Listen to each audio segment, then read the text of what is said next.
What is up, guys? We got a top 16 deck profile here with someone from the Yu-Gi-Oh! Legends. So back in the day, this guy was topping so many events. In what is it, ARG, if I remember correctly. So he decided to play One Piece for the first time, and he was able to get first place in Swiss. His name is Alex. People call me Mount Fuji, or Fuji online. That's fine. Yeah, Mount Fuji, got it. So how do you feel right now having top 16 in your first ever regionals? Well, I played Arlington. Just to set the record straight, I did play a little bit in OP-01 and OP-02. I had some friends who got me into the game, and I didn't really know what was happening. A couple weeks ago, maybe almost a month ago, I got really close to a lot of people at my local game store, Top Choice Gaming, shout out to them. And they inspired me to kind of get back into it. I was already kind of getting out of Yu-Gi-Oh! So, like off the shameless plug, I top 16, YCS Las Vegas. Yeah, of course. White. So after that, I was like, yeah, I'm done. That's it. That's enough for me. And then I just played. I was playing Red Purple Law, and I thought that deck was really good. But it felt like every time I played, all my opponents were making like 10 mistakes, and then I'd make one and I'd die. I see. The margin of error is low. Right. So I think the day before the tournament, I decided to play a different deck. Which I forgot to pull out my leader actually. The leader is, drum roll. It is red, green, wait. What? Sorry, it's black Gecko Moria. Right. No red in there at all. That was my original deck, was the red-green law.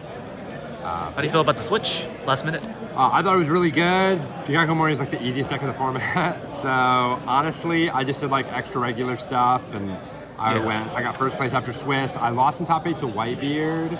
I think it's just broken. Like that Sakazuki obviously needs to be banned because it breaks the fundamentals of the game, but so does Whitebeard in a different way. It just changes all the math. The way it plays, like why is 6,000 attacks 6 life, right? That doesn't make sense. Right. At least Luffy is balanced for his 3 life, right? So that leader's just unbalanced. It's just super, super broken.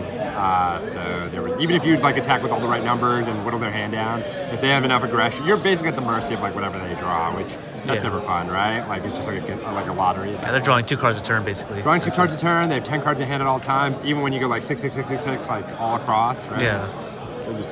Their last turn, they have like 6 or 7 cards in hand, 3 events. It can't be it. Right. This guy didn't even play 9-cost Beard, and I still lost. So if he played 9 Beard, I probably would have died faster.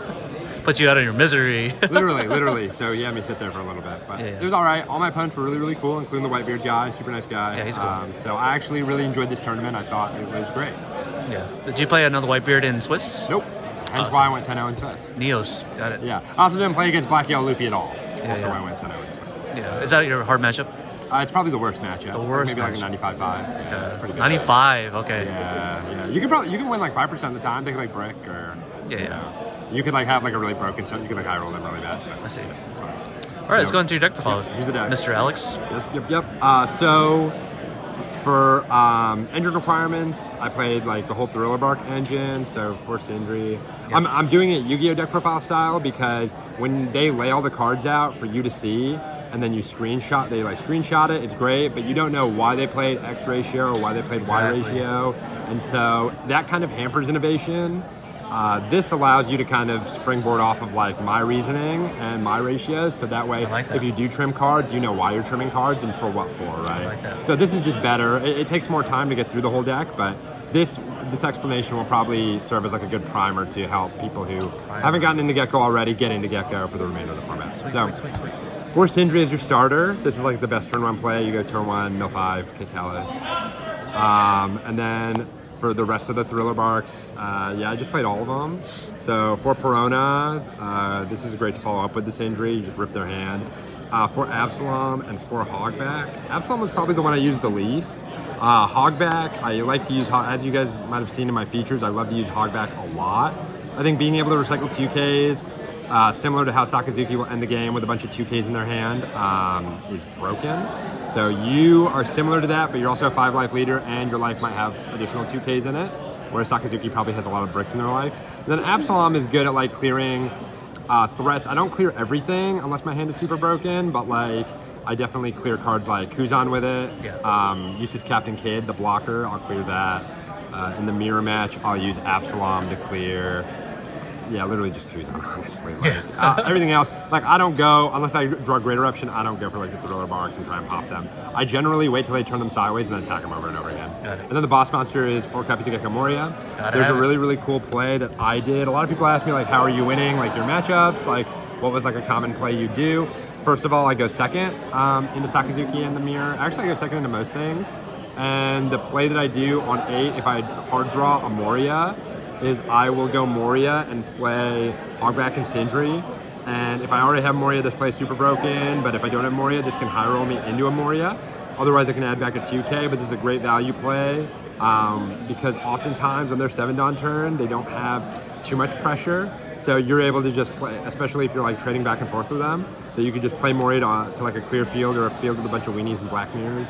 And then just play these two, set up a next Moria, and then basically loop a Moria into next turn, and then they can't beat double Moria because then the first Moria already puts up a lot of pressure, but then the second Moria just kills them. So, yeah. So even if they deal with the first Moria, the second Moria comes down. They use all their cards, now they can't kill the second Moria. Right. Even Sakazuki can't really deal with that. They have to use like the rest of their cards, and when Sakazuki has a low hand size, it just dies. So. Yep, true.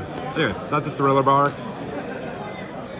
And then I played a Navy engine to supplement like my Absaloms and give me additional counter power. So I played 4 copies of Brand New, which I felt was really important with another card. There was another card in my deck I wanted to basically see all the time, but I didn't play max amounts because I thought it would mess with my counter power ratios.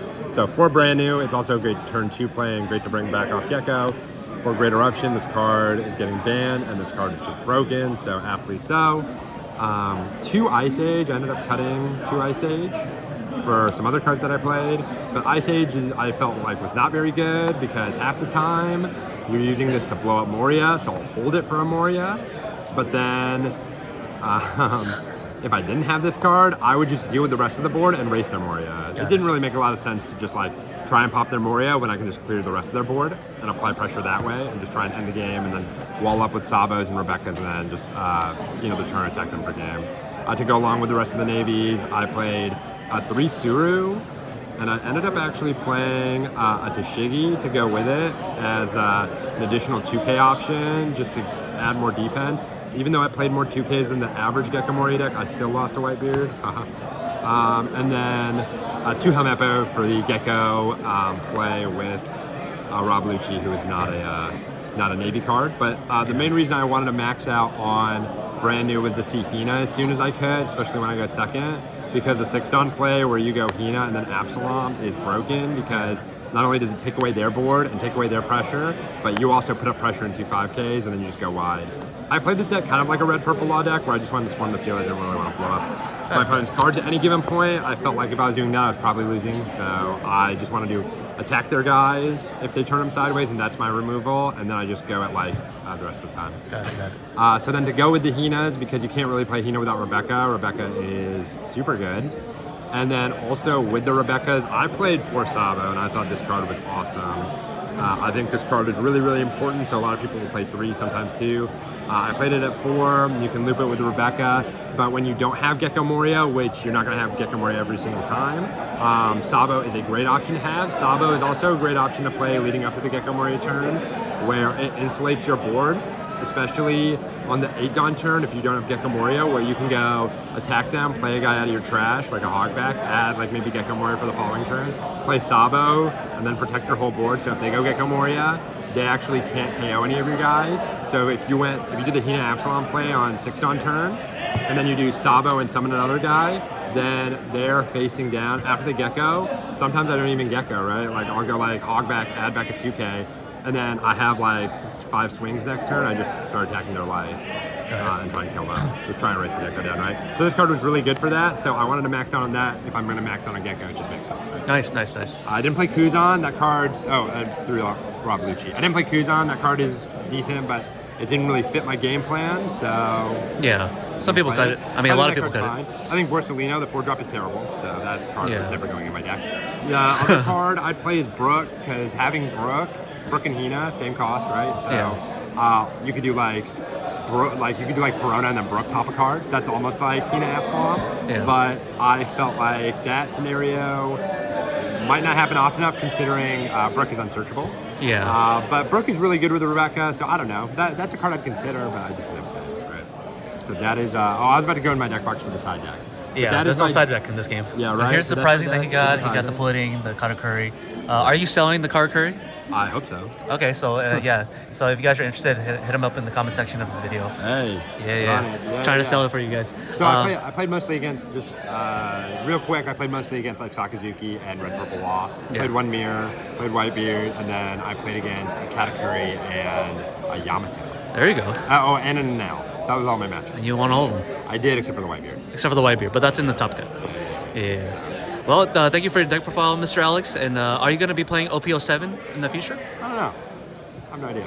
Oh yeah. Well, in the case that you do, have you thought about what deck you want to play, or what cards you want to cut out from Gecko Moria for the future metas? I don't know about Gecko. I think Gecko Moria gets new cards, right? I'm not sure, but I would actually want to play Red Green Law again.